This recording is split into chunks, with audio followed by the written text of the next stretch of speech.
Ahojte, expedícia Három Huta pre náš cykloblog a fotoblog Známe neznáme začína. 50-kou nezastrašený, s chuťou objavovať miesta, ktoré poznáme, aj tie, ktoré nepoznáme, o ktorých sa len šepká. Na bicykli aj s fotoaparátom.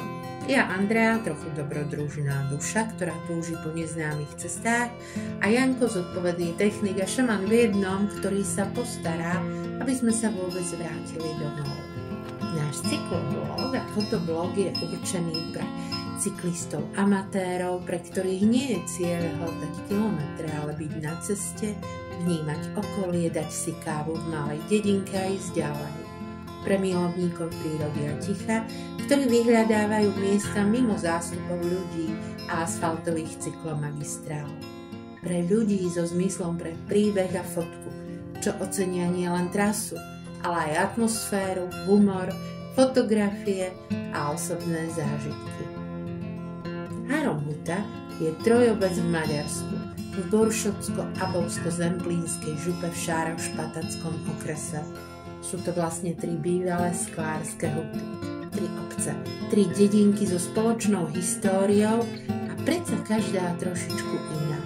My sme zakotvili v tej strednej, v Közép hute. Je to iný kraj než Tokaj. Nie náhodou sú tu lesy.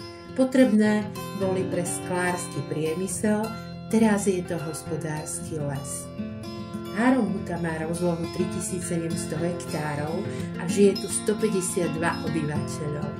Čarovné domčeky, krásne prostredie, lesy, lúky, kopce.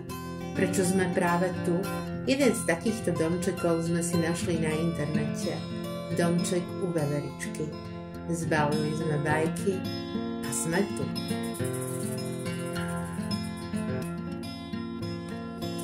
Tak a poďme k našej prvej cyklotúre na Zemplíne na maďarskej strane.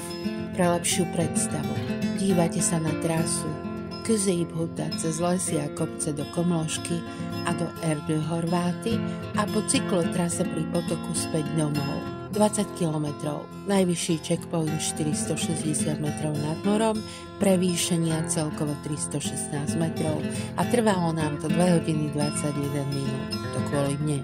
Ale tie výhľady, tie boli neuveriteľné.